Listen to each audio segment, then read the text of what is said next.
The 30s right now, and earlier this morning we got our first snowflakes of the winter season. So an early little dusting of snow in some areas. We had flurries and snow showers, and now it's blustery out there. Recent wind gusts more than 30 miles per hour at Melfa, Wallops, Tangier Island.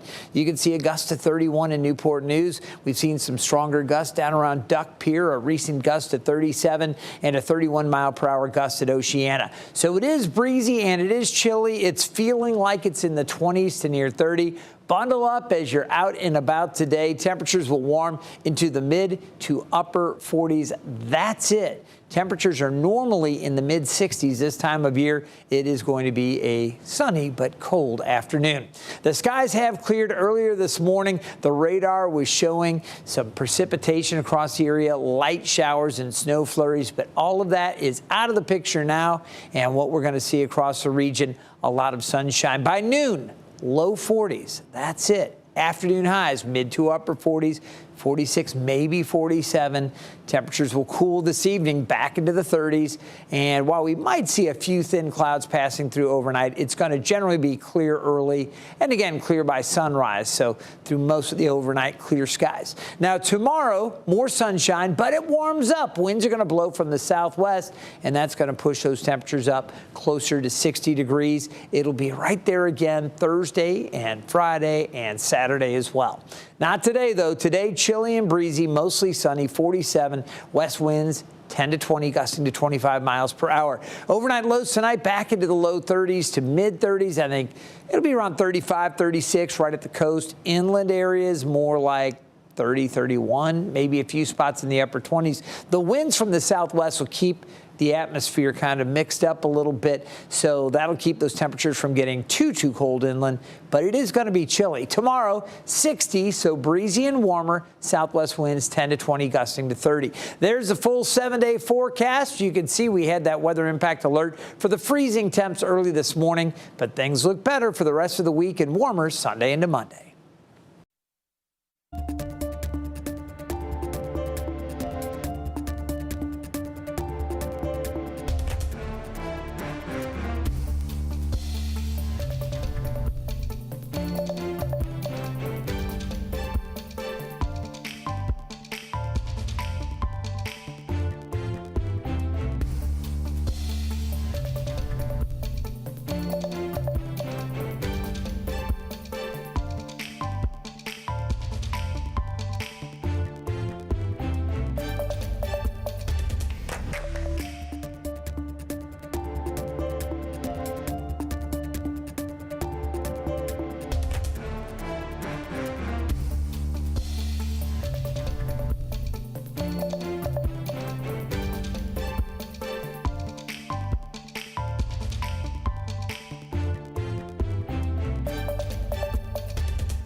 The skies have cleared. The sun is shining. It is beautiful when you look outside. When you step outside, you feel the cold. Our Thompson Creek Window Company sky view from the Jordan Bridge looking pretty amazing. Temperatures are down about 15 degrees from this time yesterday. We are in the 30s right now, and earlier this morning we got our first snowflakes of the winter season. So an early little dusting of snow in some areas. We had flurries and snow showers, and now it's blustery out there. Recent wind gusts more than 30 miles per hour at Melfa, Wallops, Tangier Island. You can see a gust to 31 in Newport News. We've seen some stronger gusts down around Duck Pier, a recent gust to 37, and a 31 mile per hour gust at Oceana. So it is breezy and it is chilly. It's feeling like it's in the 20s to near 30. Bundle up as you're out and about today. Temperatures will warm into the mid to upper 40s. That's it. Temperatures are normally in the mid 60s this time of year. It is going to be a sunny but cold afternoon. The skies have cleared earlier this morning. The radar was showing some precipitation across the area, light showers and snow flurries, but all of that is out of the picture now. And what we're going to see across the region, a lot of sunshine. By noon, low 40s. That's it. Afternoon highs, mid to upper 40s, 46, maybe 47. Temperatures will cool this evening back into the 30s. And while we might see a few thin clouds passing through overnight, it's going to generally be clear early and again clear by sunrise. So through most of the overnight, clear skies. Now tomorrow, more sunshine, but it warms up. Winds are going to blow from the southwest, and that's going to push those temperatures up closer to 60 degrees. It'll be right there again Thursday and Friday and Saturday as well. Not today, though. Today, chilly and breezy, mostly sunny, 47. West winds 10 to 20, gusting to 25 miles per hour. Overnight lows tonight back into the low 30s to mid 30s. I think it'll be around 35, 36 right at the coast. Inland areas more like 30, 31, maybe a few spots in the upper 20s. The winds from the southwest will keep the atmosphere kind of mixed up a little bit, so that'll keep those temperatures from getting too cold inland, but it is going to be chilly. Tomorrow, 60, so breezy and warmer. Southwest winds 10 to 20, gusting to 30. There's the full 7-day forecast. You can see we had that weather impact alert for the freezing temps early this morning, but things look better for the rest of the week and warmer Sunday into Monday.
News Now Daybreak is on whenever you're up with our extended coverage.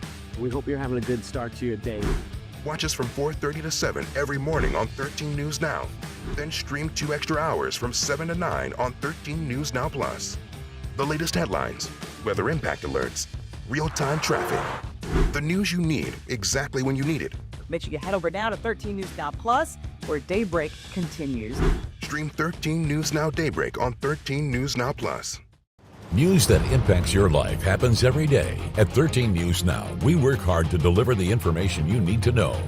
Breaking news. 13 News Now at 6 begins with breaking news in Virginia Beach. Bringing you new information. An investigation is underway this evening after a crash knocked out power. And the region's most accurate forecast. Radar's gotten much more active over the last couple of hours. Get the information you need weekdays from 4 to 6:30 on 13 News Now and the 13 News Now Plus app. I've been a part of this test show now for a number of years, and every year it's just a little bit different, just to make sure that we're prepared in case disaster strikes. If disaster were to strike, this facility gives us an opportunity to provide you with life-saving information. We continue to make upgrades every single year at this facility so that we can have all the capabilities we need to broadcast the information you need. Even if something was to happen to our studio, we still have you covered with the most accurate forecast.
The skies have cleared. The sun is shining. It is beautiful. When you look outside, when you step outside, you feel the cold.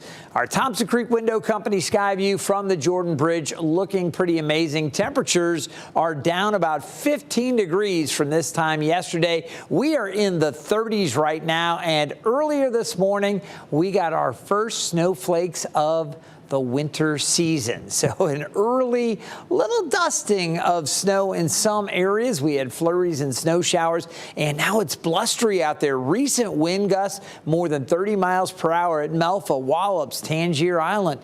You can see a gust to 31 in Newport News. We've seen some stronger gusts down around Duck Pier, a recent gust to 37, and a 31 mile per hour gust at Oceana. So it is breezy and it is chilly. It's feeling like it's in the 20s to near 30. Bundle up as you're out and about today. Temperatures will warm into the mid to upper 40s. That's it. Temperatures are normally in the mid 60s this time of year. It is going to be a sunny but cold afternoon. The skies have cleared earlier this morning. The radar was showing some precipitation across the area, light showers and snow flurries, but all of that is out of the picture now. And what we're going to see across the region, a lot of sunshine. By noon, low 40s. That's it. Afternoon highs, mid to upper 40s, 46, maybe 47. Temperatures will cool this evening back into the 30s. And while we might see a few thin clouds passing through overnight, it's going to generally be clear early and again clear by sunrise. So through most of the overnight, clear skies. Now tomorrow, more sunshine, but it warms up. Winds are going to blow from the southwest, and that's going to push those temperatures up closer to 60 degrees. It'll be right there again Thursday and Friday and Saturday as well. Not today, though. Today, chilly and breezy, mostly sunny, 47. West winds 10 to 20, gusting to 25 miles per hour. Overnight lows tonight back into the low 30s to mid 30s. I think it'll be around 35, 36 right at the coast. Inland areas more like 30, 31, maybe a few spots in the upper 20s. The winds from the southwest will keep the atmosphere kind of mixed up a little bit, so that'll keep those temperatures from getting too cold inland, but it is going to be chilly. Tomorrow, 60, so breezy and warmer. Southwest winds 10 to 20, gusting to 30. There's the full 7-day forecast. You can see we had that weather impact alert for the freezing temps early this morning, but things look better for the rest of the week and warmer Sunday into Monday.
The skies have cleared. The sun is shining. It is beautiful. When you look outside, when you step outside, you feel the cold.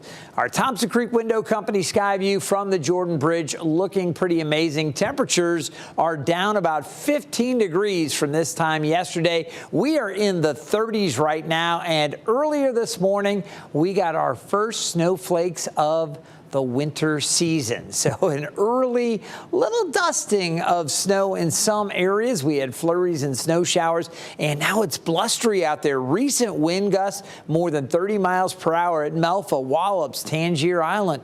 You can see a gust to 31 in Newport News. We've seen some stronger gusts down around Duck Pier, a recent gust to 37, and a 31 mile per hour gust at Oceana. So it is breezy and it is chilly. It's feeling like it's in the 20s to near 30. Bundle up as you're out and about today. Temperatures will warm into the mid to upper 40s. That's it. Temperatures are normally in the mid 60s this time of year. It is going to be a sunny but cold afternoon. The skies have cleared earlier this morning. The radar was showing some precipitation across the area, light showers and snow flurries, but all of that is out of the picture now. And what we're going to see across the region, a lot of sunshine. By noon, low 40s. That's it. Afternoon highs, mid to upper 40s, 46, maybe 47. Temperatures will cool this evening back into the 30s. And while we might see a few thin clouds passing through overnight, it's going to generally be clear early and again clear by sunrise. So through most of the overnight, clear skies. Now tomorrow, more sunshine, but it warms up. Winds are going to blow from the southwest, and that's going to push those temperatures up closer to 60 degrees. It'll be right there again Thursday and Friday and Saturday as well. Not today, though. Today, chilly and breezy, mostly sunny, 47. West winds 10 to 20, gusting to 25 miles per hour. Overnight lows tonight back into the low 30s to mid 30s. I think it'll be around 35, 36 right at the coast. Inland areas more like 30, 31, maybe a few spots in the upper 20s. The winds from the southwest will keep the atmosphere kind of mixed up a little bit, so that'll keep those temperatures from getting too cold inland, but it is going to be chilly. Tomorrow, 60, so breezy and warmer. Southwest winds 10 to 20, gusting to 30. There's a full 7-day forecast. You can see we had that weather impact alert for the freezing temps early this morning, but things look better for the rest of the week and warmer Sunday into Monday.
The skies have cleared. The sun is shining. It is beautiful when you look outside.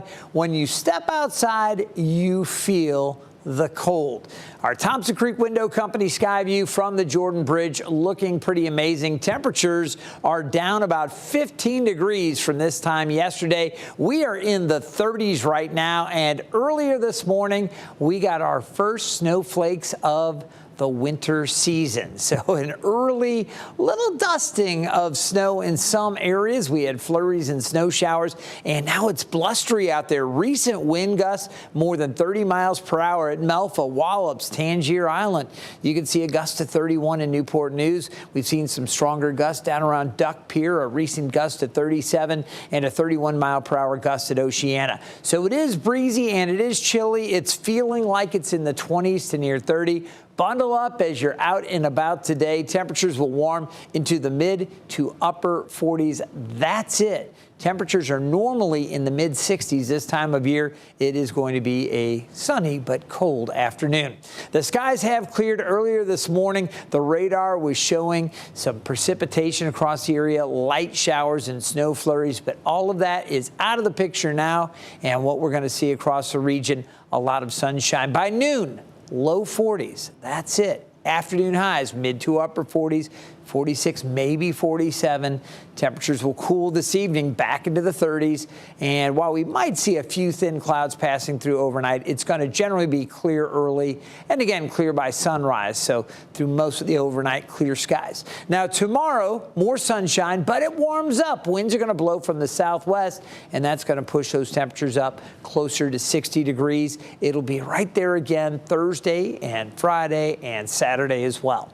Not today, though. Today, chilly and breezy, mostly sunny, 47. West winds 10 to 20, gusting to 25 miles per hour. Overnight lows tonight back into the low 30s to mid 30s. I think it'll be around 35, 36 right at the coast. Inland areas more like 30, 31, maybe a few spots in the upper 20s. The winds from the southwest will keep the atmosphere kind of mixed up a little bit, so that'll keep those temperatures from getting too cold inland, but it is going to be chilly. Tomorrow, 60, so breezy and warmer. Southwest winds 10 to 20, gusting to 30. There's the full 7-day forecast. You can see we had that weather impact alert for the freezing temps early this morning, but things look better for the rest of the week and warmer Sunday into Monday. News that impacts your life happens every day. At 13 News Now, we work hard to deliver the information you need to know. Breaking news. 13 News Now at 6 begins with breaking news in Virginia Beach. Bringing you new information. An investigation is underway this evening after a crash knocked out power. And the region's most accurate forecast. Radar's gotten much more active over the last couple of hours. Get the information you need weekdays from 4 to 6:30 on 13 News Now and the 13 News Now Plus app. It's so important that our team is ready for anything that comes our way. Even if something was to happen to our studio, we still have you covered with the most accurate forecast. If disaster were to strike, this facility gives us an opportunity to provide you with life-saving information. Finding a quality local pro doesn't have to be hard. If you're looking for services, go to 13newsnow.com/13pros. Your 13 Pros Now are available to help you today.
The skies have cleared. The sun is shining. It is beautiful when you look outside.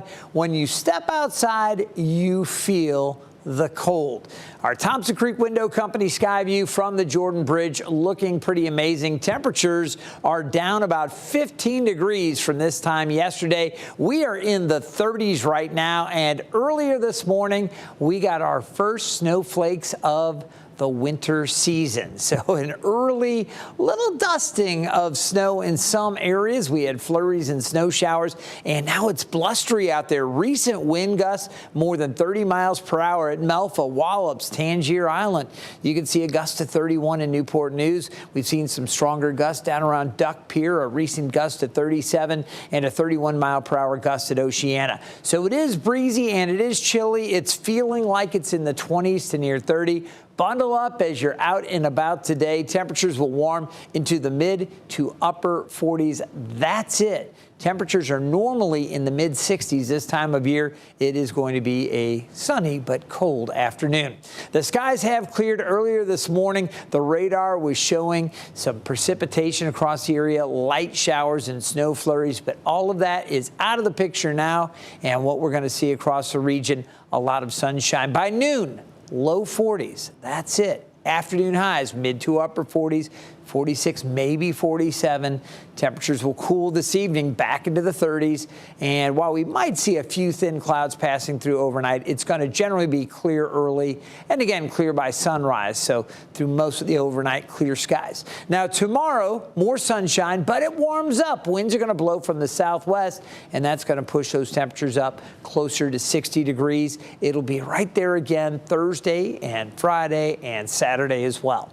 Not today, though. Today, chilly and breezy, mostly sunny, 47. West winds 10 to 20, gusting to 25 miles per hour. Overnight lows tonight back into the low 30s to mid 30s. I think it'll be around 35, 36 right at the coast. Inland areas more like 30, 31, maybe a few spots in the upper 20s. The winds from the southwest will keep the atmosphere kind of mixed up a little bit, so that'll keep those temperatures from getting too cold inland, but it is going to be chilly. Tomorrow, 60, so breezy and warmer. Southwest winds 10 to 20, gusting to 30. There's a full 7-day forecast. You can see we had that weather.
good afternoon and welcome to Live Impact News here on this Tuesday, November 11th, 2025. November 11th is, in fact, Veterans Day. So happy Veterans Day to everyone who is watching, and especially to anyone who has served, anyone who has sacrificed. We greatly, greatly appreciate everything that you have done for our freedoms in this country, for our protection in this country, and a happy Veterans Day to you and to everyone, again, who has joined us on this holiday on Live Impact News. Now, I'm sure everyone has noticed, if you are here with us regularly in the afternoon, that it is 1:51 p.m., which is 51 minutes late to our typical start time.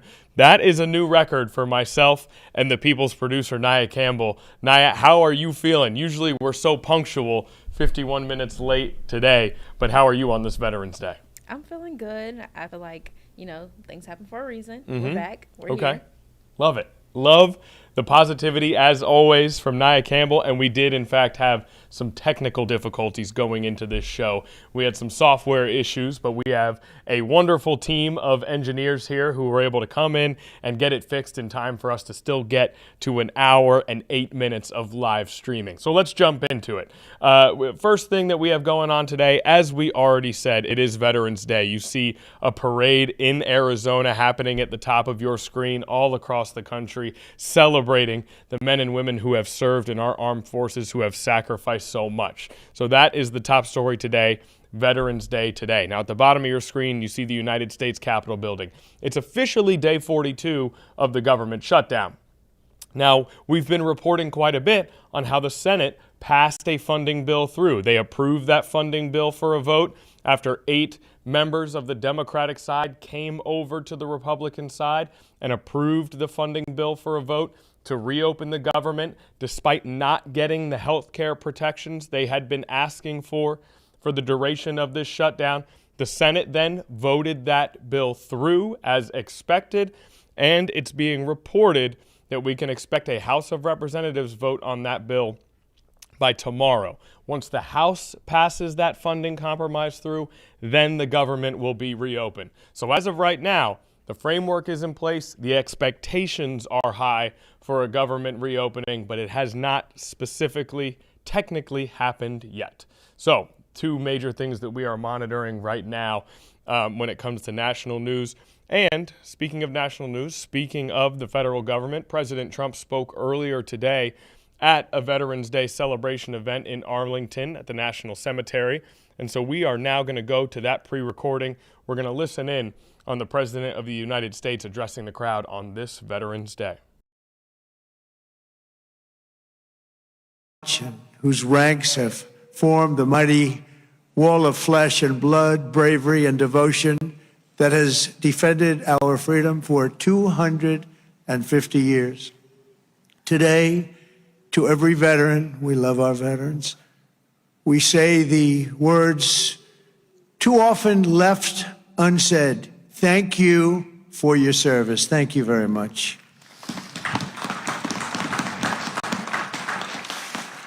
And we want to also say thank you for carrying America's fate on your strong, very broad and proud shoulders. Each of you has earned the respect and the gratitude of our entire nation. We love you, we salute you, and we will never forget what you have done to keep America safe, sovereign, and free. Thank you very much.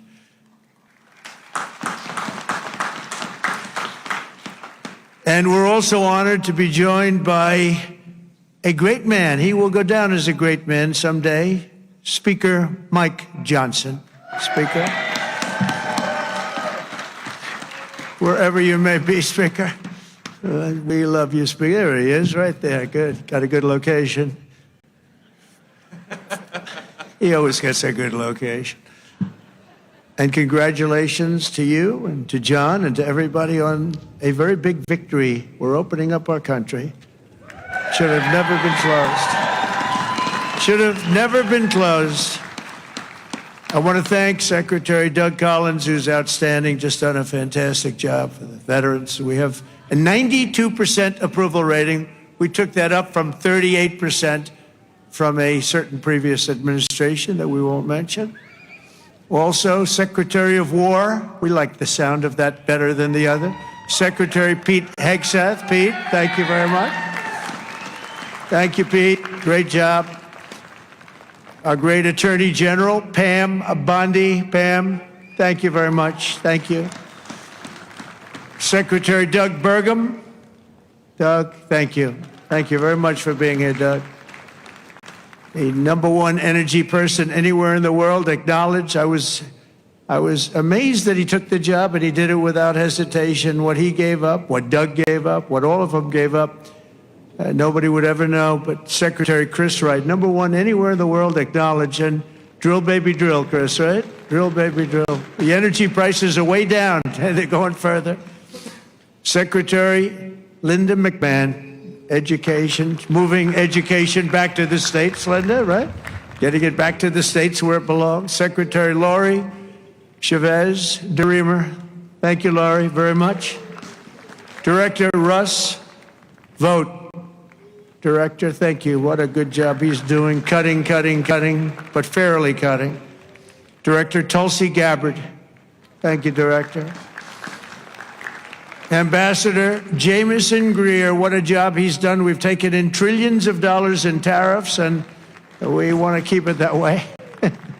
It's been good for our country, I can tell you, including national security. General Dan Kane. General, thank you. He's a real general. And congratulations on wiping out the nuclear capability of Iran in about a matter of seconds once they got there. They traveled a total of 37 hours, but once they got there, they were very quick. And also to many other very distinguished guests. We have an amazing group of people. I'd like to name every one of you, but I think a lot of people would be upset. It's a little cold.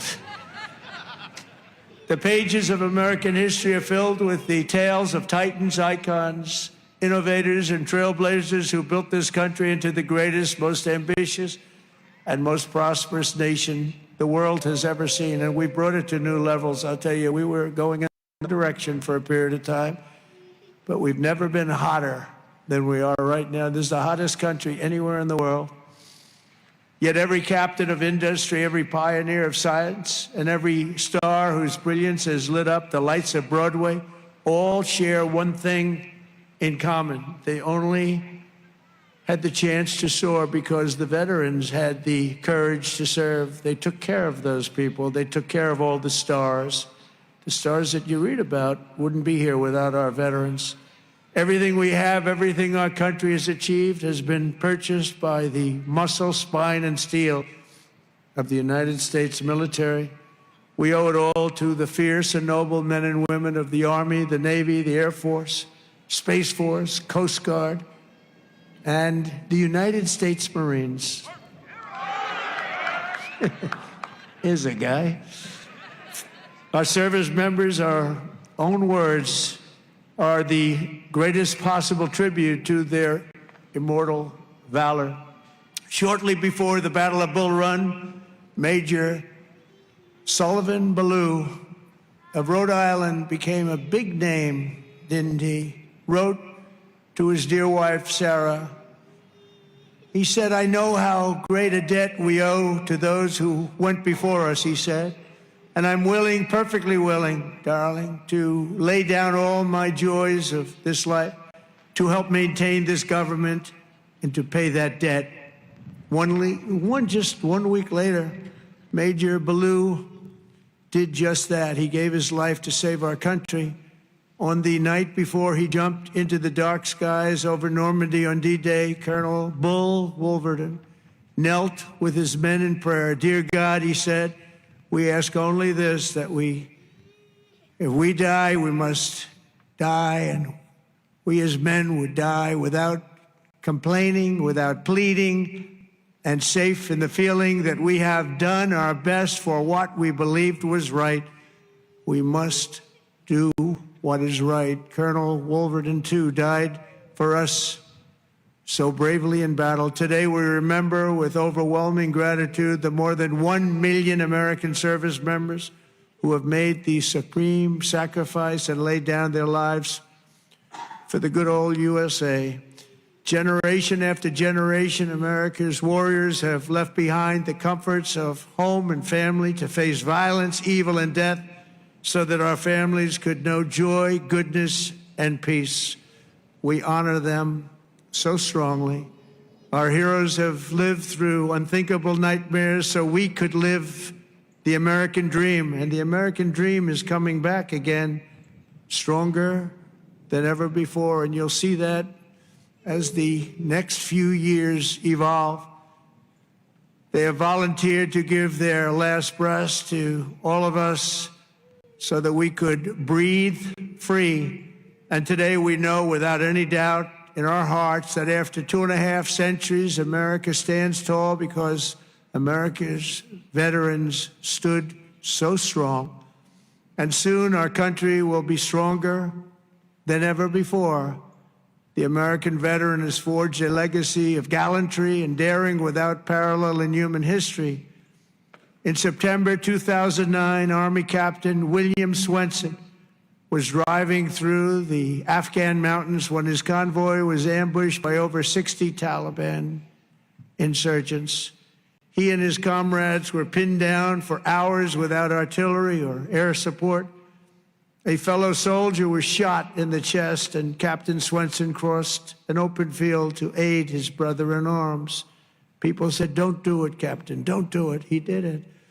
When the terrorists closed in around them and demanded their surrender, Captain Swenson threw a grenade at the enemy and rallied his men to break their advance. He then carried the wounded soldiers hundreds of yards to a rescue helicopter before charging back 3 times, back and forth into the fire to save the wounded and bring them home. Even after 7 hours of fighting, he refused to leave any man behind.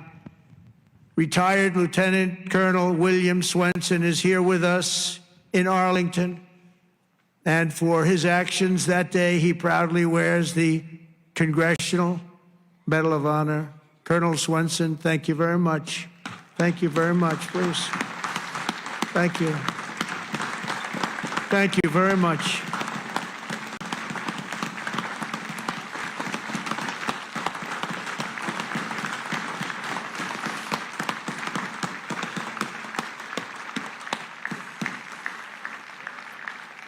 The ultimate honor. Thank you. Another person who shows the Medal of the American Veteran is Dale Stovall.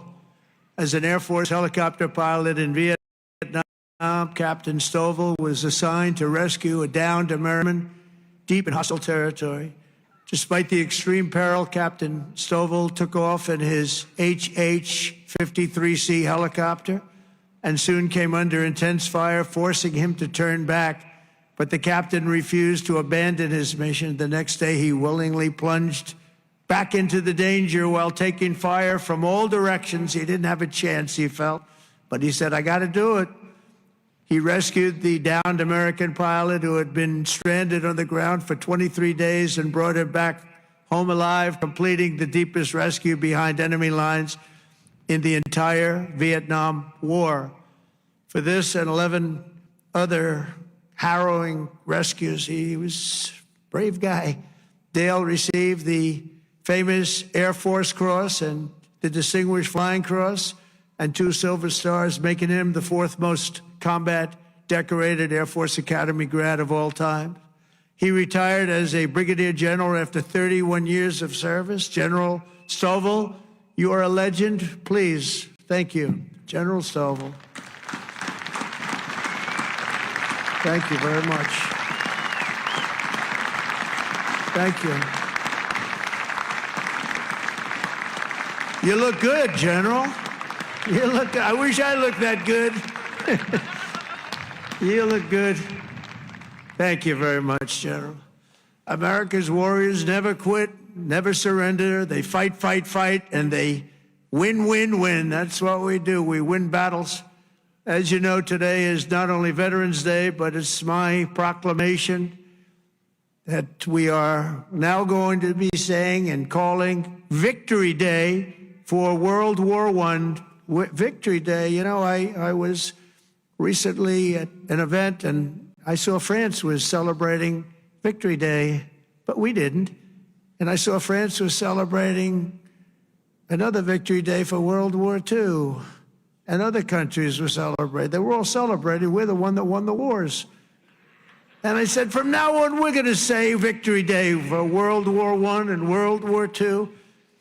And we could do for plenty of other wars, but we'll start with those two. Maybe someday somebody else will add a couple of more because we won a lot of good ones. But when I see other countries celebrating Victory Day, I watched it.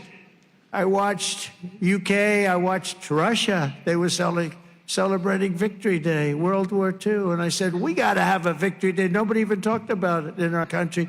But from now on, we're going to be celebrating Victory Day for World War I, for World War II, and frankly, for everything else.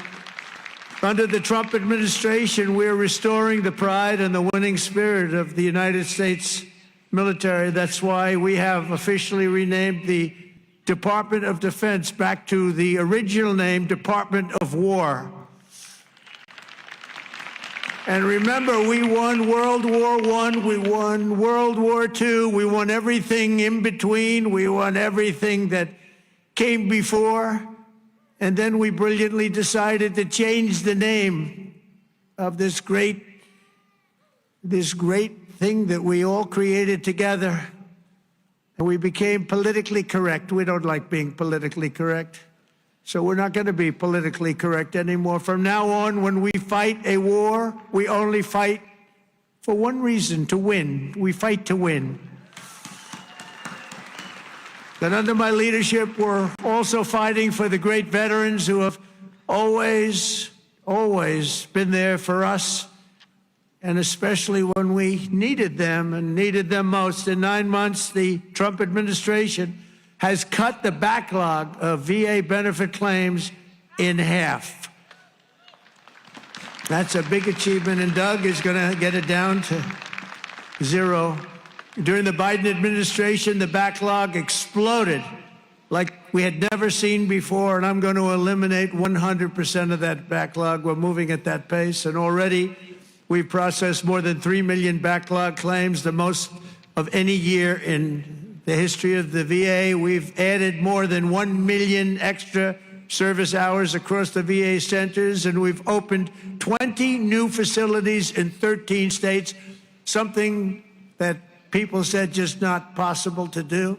We also have brought back VA choice and VA accountability, taken away by the Biden administration, so that when you have to wait online, you go out and you get yourself a doctor, or we pay for the doctor if you have to wait. And the other thing is we fired thousands of people who didn't take care of our great veterans. They were sadists, they were sick people, they were thieves, they were everything you want to name, and we got rid of over 9,000 of them. And then when Biden came in, he hired them back, many of them. But we got rid of them. And I think we got rid of them permanently. We replaced them with people who love our veterans, not people who are sick people.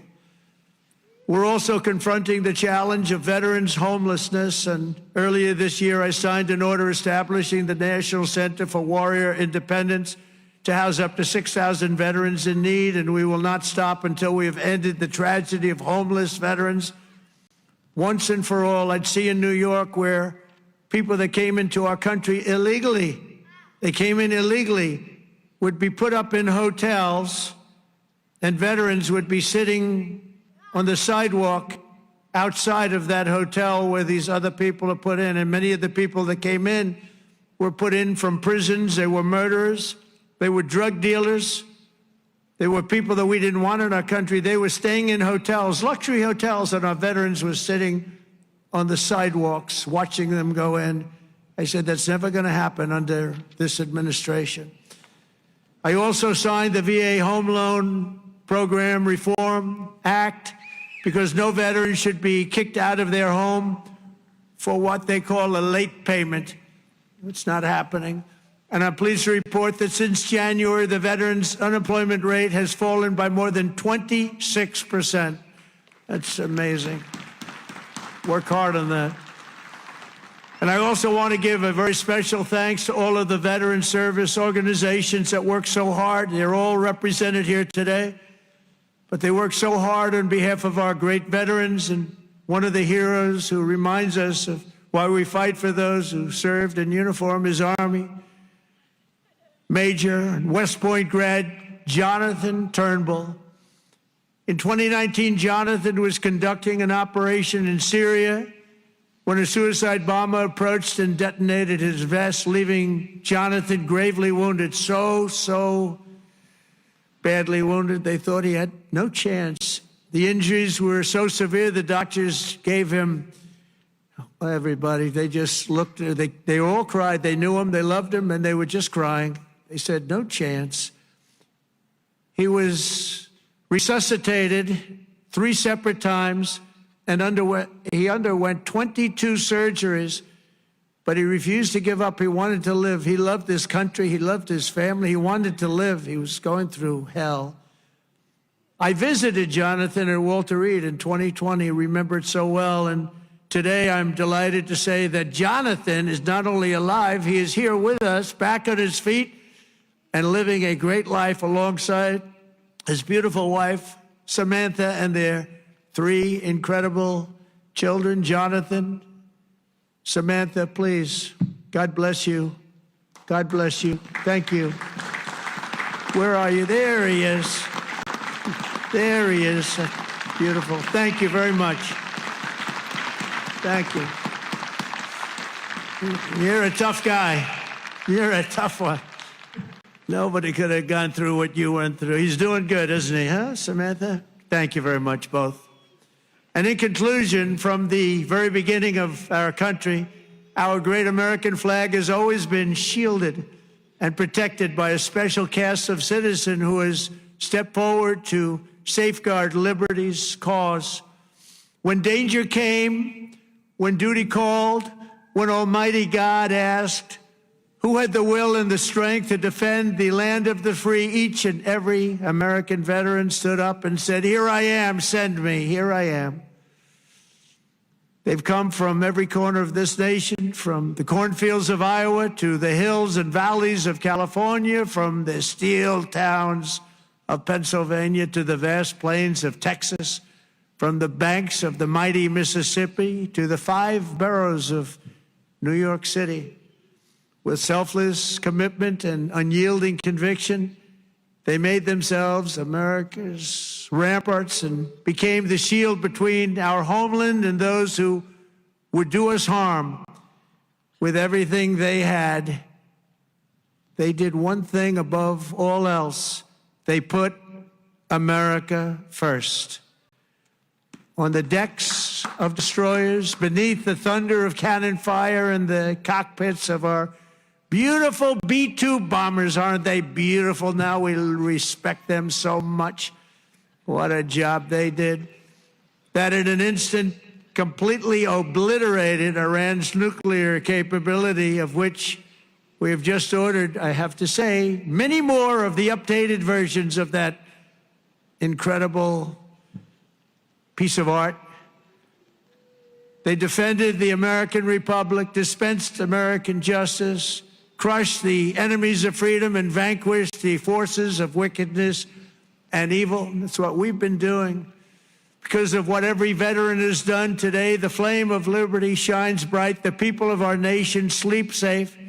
The American dream surges forward, and our magnificent destiny stands more splendid and glorious than ever before. So I want to say thank you once again to every American veteran. You are very, very special people and always in our heart. And thank you very much, and God bless you, and God bless the United States of America. Thank you very much. Thank you, everybody. Thank you very much.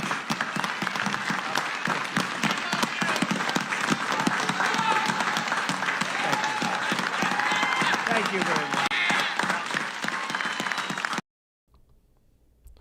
Okay, so President Trump speaking at Arlington National Cemetery on this Veterans Day, giving a lengthy statement there, celebrating veterans in this country, and we want to maintain some of the holiday spirit. We want to look at a couple, or at least another clip of an event that we had earlier today to honor veterans, to thank veterans for their service. We want to stay on the Veterans Day theme here for a little bit, and then we will move forward to some of the other headlines that we've been monitoring. But for now, this is an event featuring actual veterans at the World War II National Memorial. So we want to listen in on this. We know it's a unique day. It's a special day. We want to treat it as such, Veterans Day here in the United States. And so let's go to another video of veterans being honored on this holiday. So let's listen in.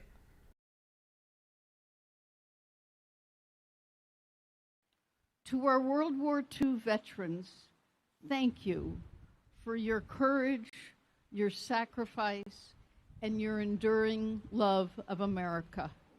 We honor you today and every day.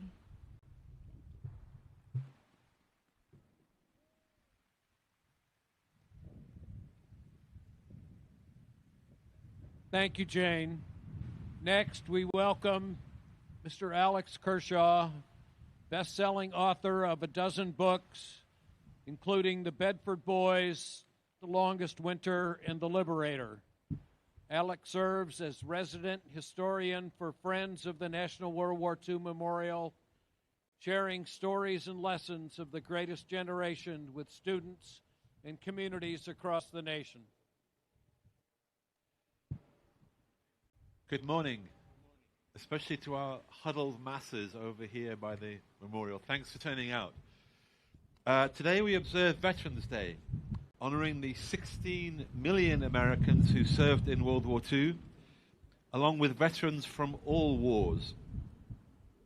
Armistice Day was renamed Veterans Day in 1954 to recognize all who have served in every conflict, a change enacted by President Eisenhower, Allied Supreme Commander in Europe during World War II.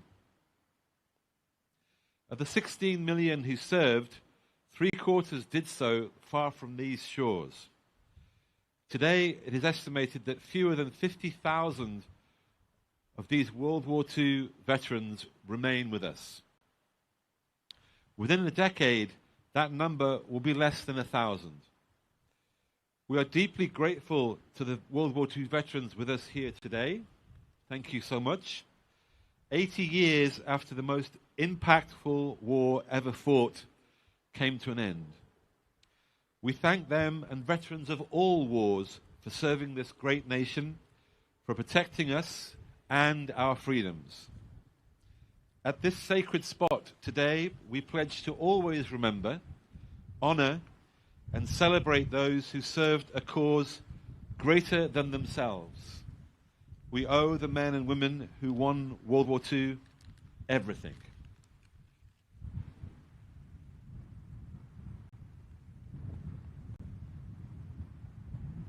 Thank you, Alex.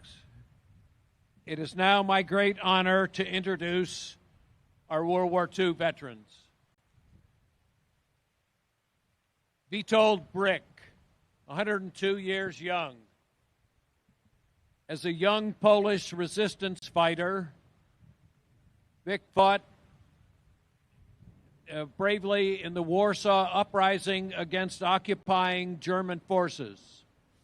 After surviving the brutal 63-day battle, he was captured and endured a forced march to a POW camp in Ziegenhain until his liberation by General George S. Patton's troops. Vic later immigrated to the United States, built a career with DuPont, and became a proud American citizen. Let us honor Mr. Witold Brick.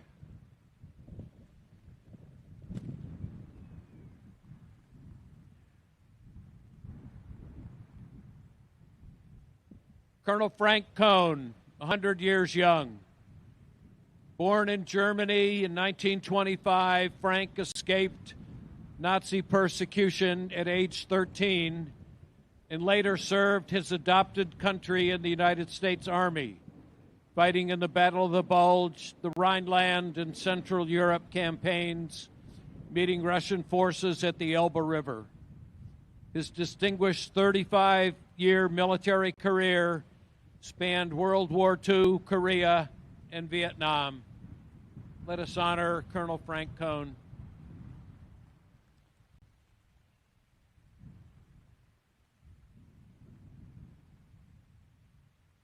Mr. Roy Mullen, 101 years young. Roy enlisted in the United States Marine Corps in 1942, served throughout the Pacific Theater's fiercest campaigns, from the Marshall Islands to the Marianas, rising to Master Technical Sergeant. After the war, he continued serving his nation at the United States Geological Survey, pioneering key innovations. Let us honor Mr. Roy Mullen.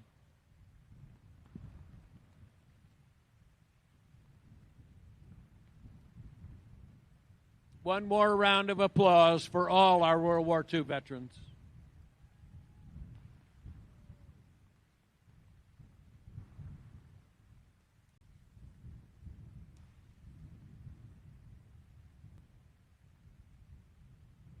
Please remain seated while we prepare for the official wreath laying at the Memorial's Freedom Wall.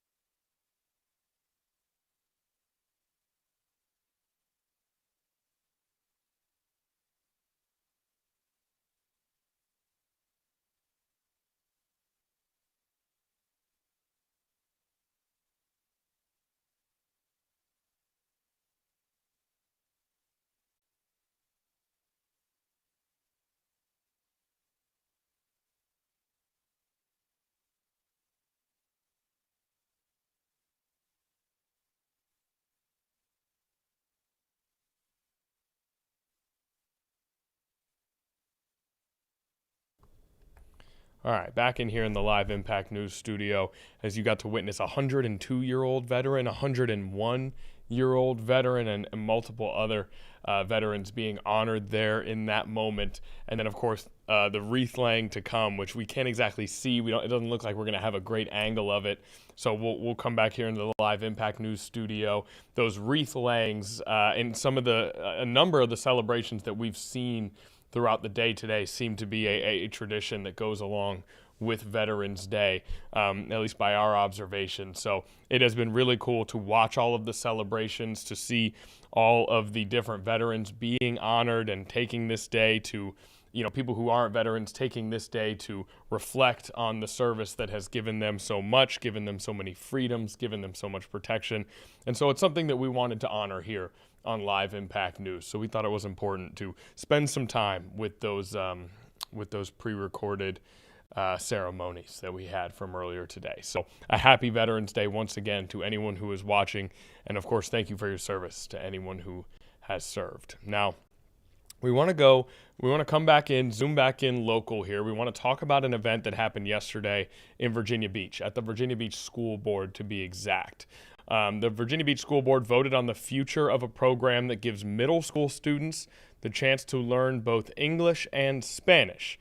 After weeks of discussion, administrators finally made a decision on the middle school dual language immersion program. Now, back in late October, the board was presented with options for both eliminating the program or consolidating it to just one middle school.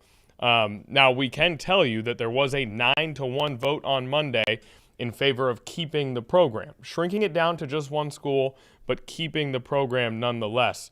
Staffing and program fidelity were cited as the main reasons that the Virginia Beach School Administration made the recommendation.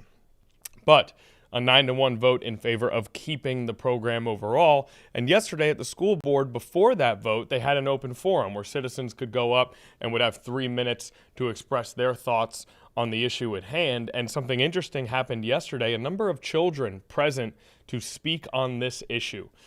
It is, of course, their education that they are talking about. The decisions that are being made by the school board are ones that are going to affect these children at the podium. And so to see them up at the podium expressing their opinions about this situation, I thought was really interesting and worth spending some time with and worth listening to. So often decisions are made by elected officials for people that then actually live within those systems and programs. This a situation where some of the people who are going to experience the actual decisions that are made, or experience the consequences of the decisions that are made, kind of taking things into their own hands and expressing how they feel about it, much less kids that are, elementary school age. So a really, really cool moment, a cool event in Virginia Beach last night. Without further ado, let's listen in to a very unique night at the Virginia Beach School Board, and then we'll continue to explore different headlines when we make our way back after this event. Okay, for now, let's have a listen.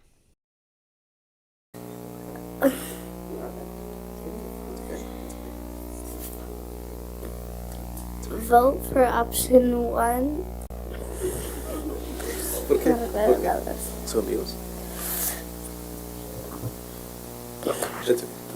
Yeah, thank you. Say thank you. Thank you.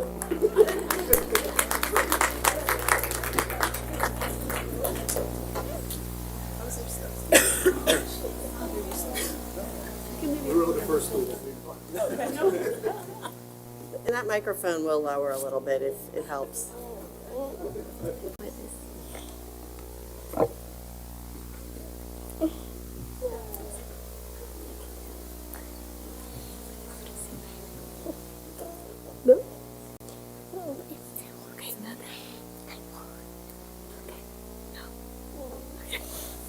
Never mind. Good job, Rosita.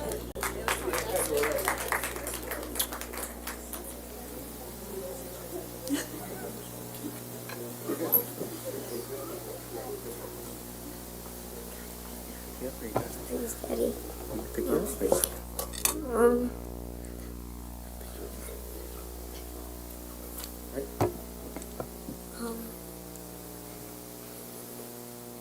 I love the DLI program because it taught me how to find new ways of thinking and helped me understand others. I also think we should have a DLI middle school so that way I can learn from my friends that have been with me since kindergarten. Since we've been together for a long time, it would be nice to be together while facing a new school. Another reason we should have a DLI program is because a large branch of my family speaks Spanish, and it's important for me and my culture to continue learning Spanish.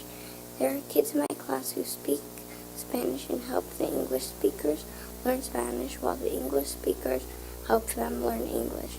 Please find a home for our program.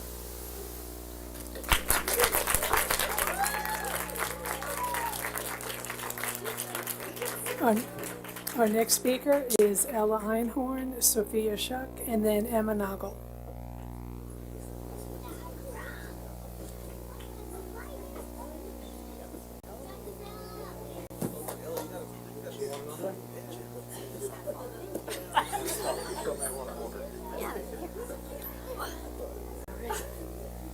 Hello, my name's Ella, and I want to keep the Spanish immersion program because a lot of my friends speak Spanish, and I think it's nice to learn 2 languages because it's really fun, and we can always speak Spanish. Is that what I want to say? No. Okay.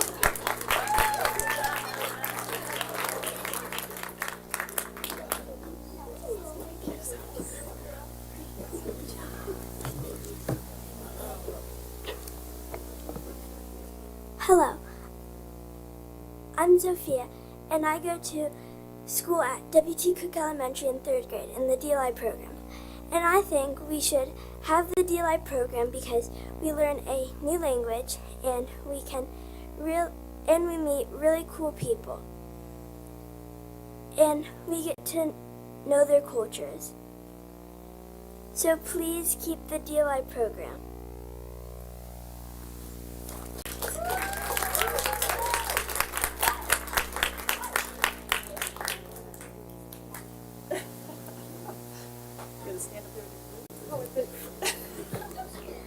Hola, mi nombre es Emma y yo soy en segundo grado de Miss Calvario.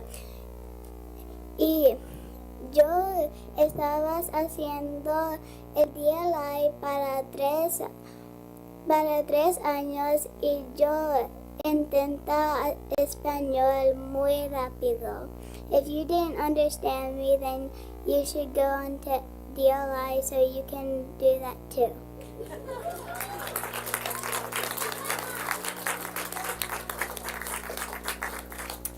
Our next speakers will be Alberta McAllis, Bailey McAllis, and then Diane Muscovak.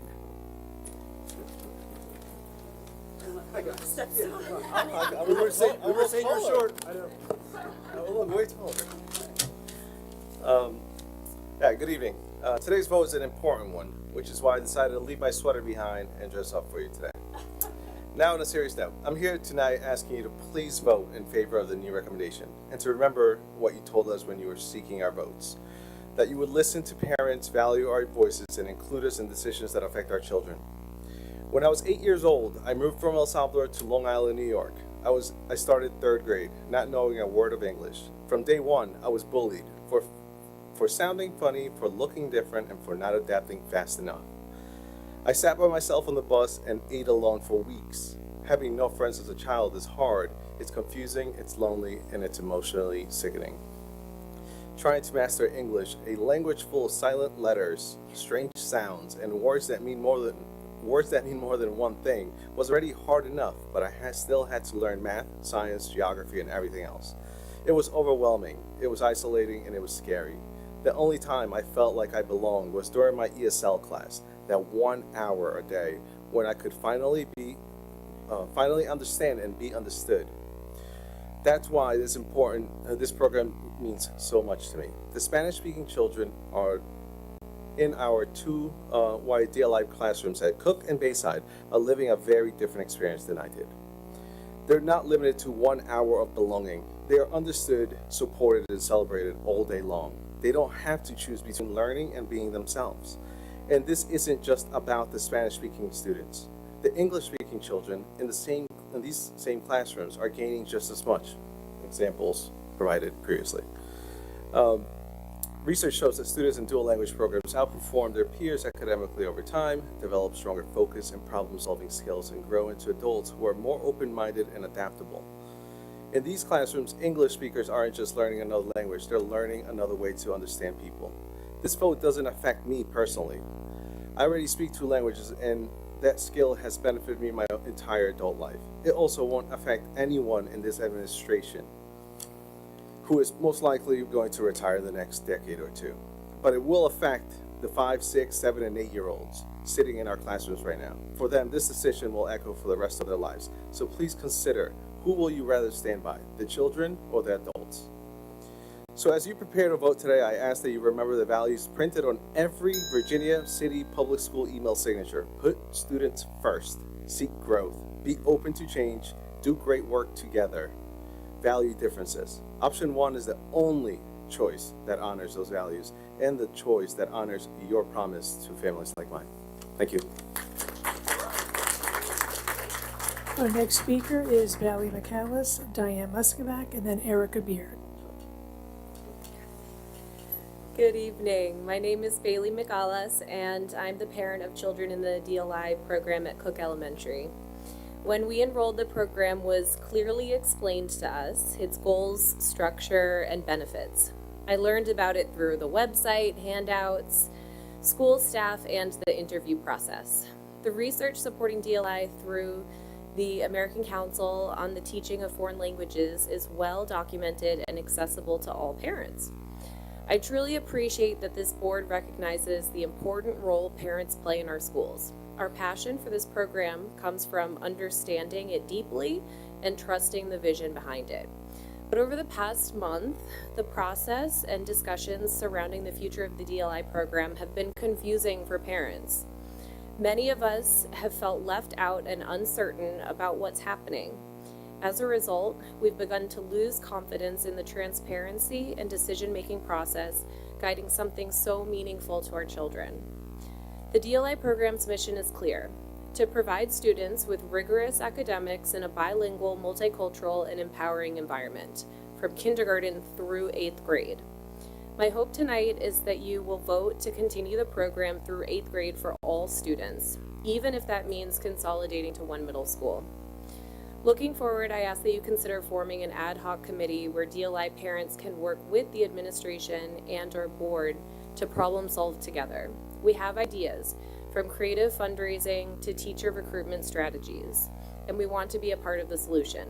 Thank you for your time, your service, and your continued support of the Dual Language Immersion Program and the families it serves. Our next speaker is Diane Muscabach, Erica Beard, and then Christine Ragsdale. Good evening. I think I need to take DLI to understand what she said. That sounds like a fabulous program. A new day for religious liberty. The Kennedy versus Bremerton School District Supreme Court case in 2022 delivered a significant legal decision addressing the intersection of religious freedom and the Establishment Clause in public schools. This decision has broad implications for religious expression in public settings, particularly within education. President Bill Clinton issued Executive Order 13198 in August 1997 entitled Religious Exercise and Religious Expression in the Federal Workplace. And President Trump issued Executive Order 13798, released in May 2017, prompting free speech and religious liberty. Both directives underscore the U.S. government's commitment to protecting religious expression. Neither of these two executive orders have ever been challenged. The key is avoiding coercion. No one should ever feel pressured to pray or perceive that there would be an intrinsic favor found by participating in religious expression or prayer. This is exactly why a school chaplain is the perfect person to bring God, faith, and prayer back into our schools. Within the school, chaplains are well identified with insignia, clothing, and in some cases badges. If a teacher or student chooses of their own free will to speak with the chaplain, they know what to expect. No surprises or claims of coercion will confront them. People who speak with a chaplain understand that the chaplain might pray for them or possibly ask them if they'd like to participate. They will know the role of a chaplain because of school announcements and explanations in the school manual. There is no coercion. The only benefit of speaking with or praying with a school chaplain would be receiving spiritual care, and that fact is widely known by all. It's a perfectly legal way to bring God, faith, and prayer back into education. A chaplain offers real-life solutions grounded in faith. A school chaplain becomes a part of a team which shapes the overall culture of the school. Each person plays a unique role. However, a school chaplain both supports others, no matter their background or their beliefs, and leads them as well. Chaplains weave relationships together, creating a tapestry of unity through connection. The school chaplain serves as a cornerstone of the school's spiritual and emotional foundation. Until next time, think about changing the hearts of people one person at a time, starting at a young age like kindergarten. Valuing every child is our shared responsibility. Thank you. Our next speaker is Erica Beard, Christine Ragsdale, and then Drew Durkee.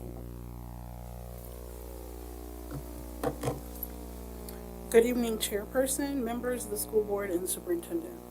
My name is Erica Beard, and I proudly serve the students and families of Virginia Beach Public Schools.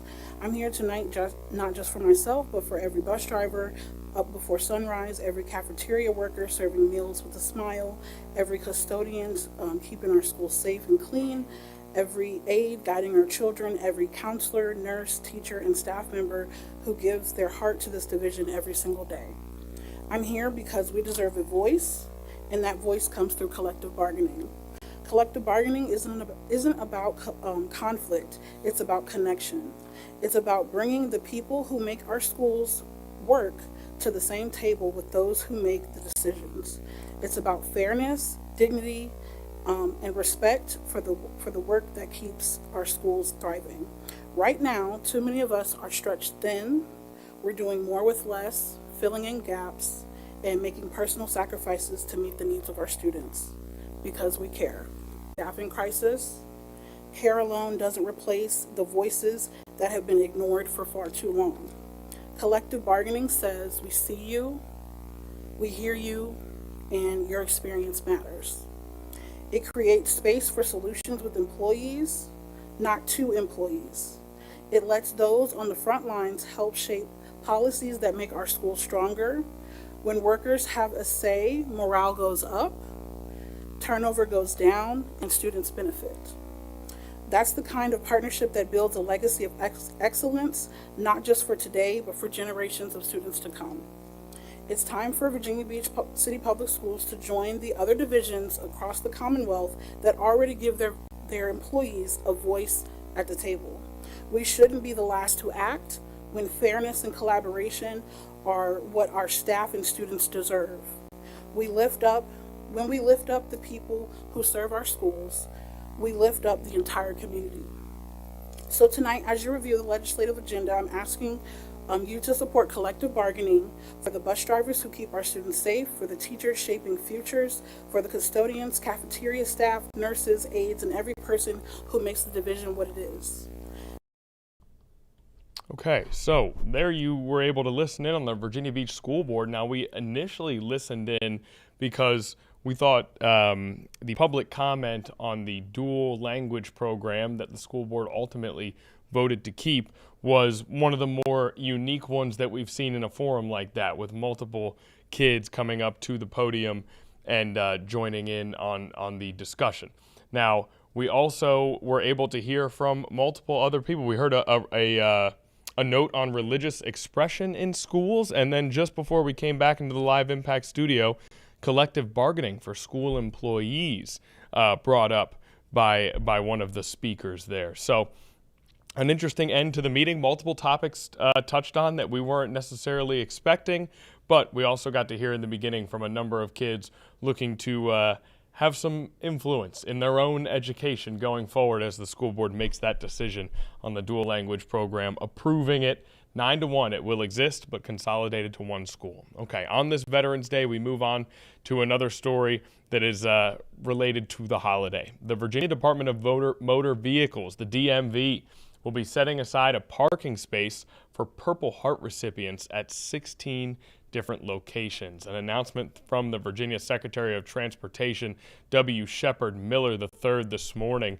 announcing this new initiative. The Purple Heart is the military's oldest award. It honors service members who have been wounded or killed in action. The origins date back 250 years to General George Washington's creation of the Badge of Military Merit.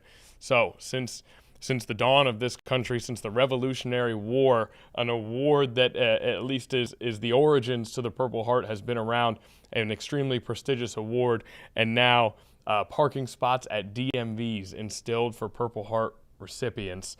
And that includes multiple spots in Hampton Roads. We have Norfolk, Virginia Beach, and Hampton, all listed on the 16 participating customer service centers lists across Virginia.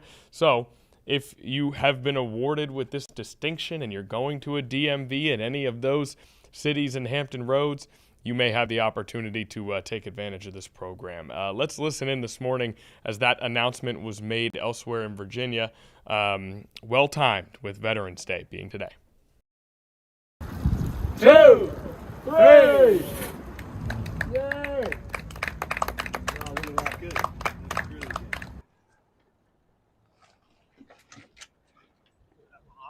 Our spangled banner yet wave of the free and the high. Honoring our veterans, our Purple Heart recipients, and also our Sergeant Rob. Command of the Continental Army. The Army had been born. The Navy had been born. Today is exceptionally important at DMV. Commissioner Lackey, when first approached by Commander King about this dedicated parking spaces throughout the state for Purple Heart recipients, it was his privilege and honor to help champion this. And not only do these serve as a lasting reminder and memorial to those who lost their lives in service of our country, but then also the folks who were wounded in combat. So not only is it a privilege for us to give them special parking, but also to have a lasting notification, a memorial in our parking lot throughout the state. Whether you're Secretary of Transportation or Secretary of Administration or whoever you are, we're here because of these folks that have come before us. They've in cases given their lives or their bodies to make sure we're in a place that we can be free. And without them, we just wouldn't be here. To all the veterans in Virginia, especially those veterans who have served and have been wounded while serving, we honor you today with the placement of these Purple Heart parking signs at DMV locations around the state. And for all of those Purple Heart recipients who made the ultimate sacrifice, this is also a symbol for you as well. So today we honor those that served, and it's a special day to do that. Glad you were there to catch it. Let's get this way. I have the sandbags too.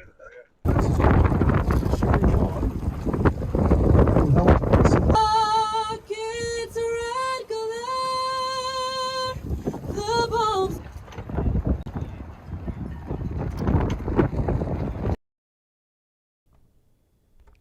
All right, so sort of a mashup there, more of a unique. We had a couple different shots, some natural sound, and then some sound bites at that event from earlier today. Purple Heart recipients getting the distinction of having their own parking spaces at DMVs across Virginia. So just another very, very small piece of appreciation that all different sectors of society can offer to those who have served on this Veterans Day. Okay, now as the government shutdown stretches into day 42, we know that it seems as though it's already over based around some of the reporting, based around some of our own reporting of the Senate agreeing to push that agreement through for a vote on approval, and then the Senate voting to approve the compromise funding bill to reopen the government, but it still must be approved by the House of Representatives. They are on their way back to Washington now after being called back to Washington after their lengthy break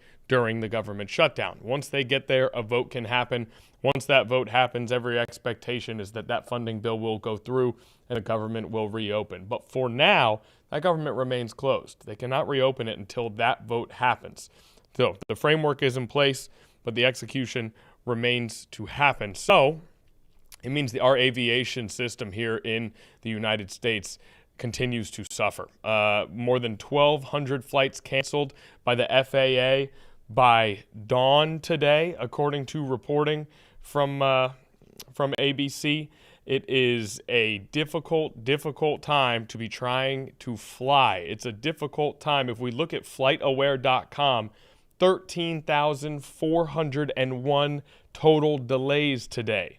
Total delays within, into, or out of the United States, 2,300. Total cancellations, 1,595. Total cancellations within, into, or out of the United States today, 1,215. So, again, there continues to be cancellations and delays throughout the country as there are staffing issues with federally funded employees who work at airports, their traffic controllers not being paid still on day 42 of the government shutdown. It's something that is a carefully curated system that has worked remarkably efficiently for the most part for being so complex, and now is under duress with this government shutdown. So we spoke with a travel expert earlier today. Jason Steele sat down with us to talk a little bit about what's happening with airports, what kind of struggle they are enduring, and how maybe you can prepare and what to look forward to as the government starts to reopen, hopefully after a vote on Wednesday from the House of Representatives. So this was from our earlier stream, pre-recorded, but an interview that we did just a couple hours ago. So let's listen in to Jason Steele for the kind of final home stretch of our stream here on Live Impact News. It was very dire for you today if you did not get to where you were going on time. Now, we happen to be in a little bit of a lull in the travel season, this pre-holiday lull. So thankfully, I think we will see a little bit of slack in the system. Been ordered to reduce their traffic by about 10%. And that 11,000 reflects roughly 10%. of the nation's air traffic. The airlines are doing it in the best way they can by reducing these smaller aircraft first, domestic aircraft before international. I myself arrived from London a couple days ago, and our flight was early. I have a family going overseas today. They'll be flying between two United hubs to start. And United has said that they will maintain flights between their largest hubs. And other airlines have said the same. So your real problem is going to be if you have one of these regional jet flights, with 50 to 70 people on it, going to maybe a smaller market. There's when you're going to be most likely to find a travel delay or cancellation. With any luck, the airline will notify you in advance. Having a cancellation in advance is much more preferable to finding out at the airport as you're about to board. So with that in mind, hopefully most people will get to where they were going, but it remains up to you, the passenger, to be vigilant. Check with your airline to make sure your flight is still scheduled and look for alternatives if there's a delay or cancellation. So there we have sort of a good overview that I think is going to answer most of my next question, which one, know what type of flights are more liable to be canceled. Number two, obviously if you can drive, if there's another way to get somewhere during this particular time period, please exercise that. And then of course, stay diligent in checking your email, your updates, your alerts, so that you know the status of your flight as soon as possible. Beyond those things, is there anything else that passengers can do to ensure smooth air travel over the next, however long this lasts, I suppose? Well, yeah. I mean, for example, I'm going to a wedding traveling from Denver to Atlanta on Friday, and that's just a 2-day drive. So driving is not going to be an option for me. The wedding will be over by the time I drive there. But what people can do is they can book a backup flight. Let's say they're able to book a refundable flight with their points and miles, or if they have the money, if they want to book a refundable ticket with their credit card. And so if flight A is canceled, they can get on flight B if that trip is very, very urgent. If they're going on some sort of trip that could be canceled, maybe they'll just take their chances with their original flight. But certainly if you're going to a wedding or an important business meeting, something that you just can't miss, having that backup, be it by car or train or a second flight that you can cancel.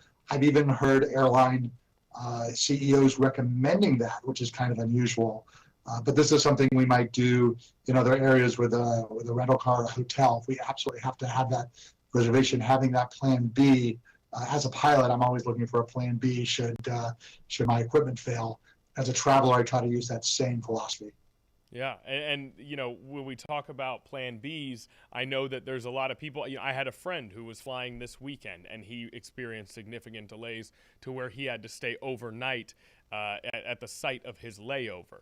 And he told me that once they went to go find a hotel, all the hotels were booked because so many people had to stay in that area. And he also said it was a little bit more difficult finding an Uber, finding local transportation, because again, there was such a strain on that particular sort of industry or that particular process.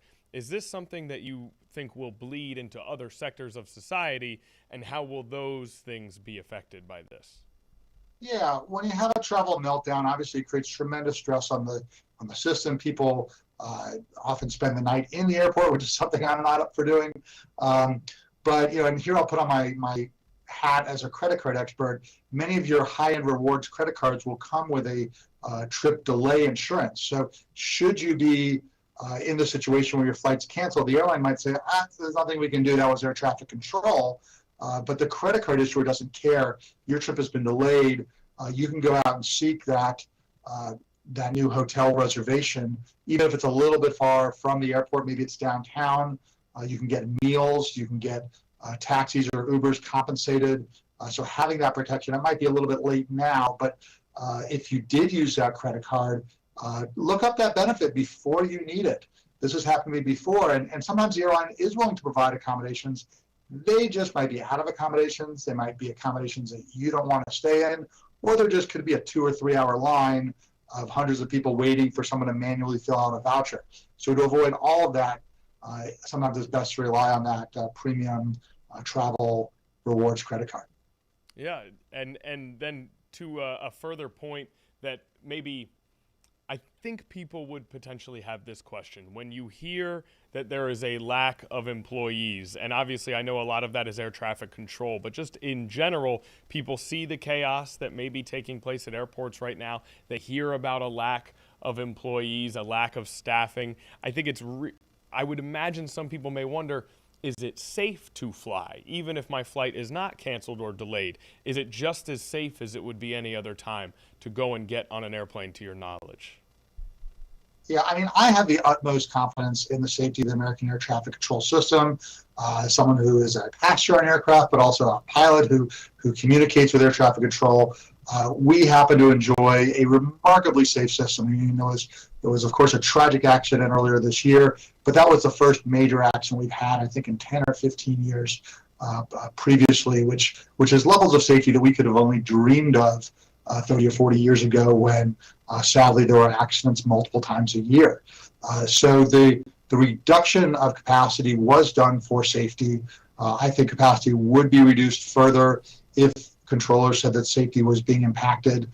So I have no qualms putting my family members on scheduled passenger airliners, even during this this shutdown and this reduction in staffing.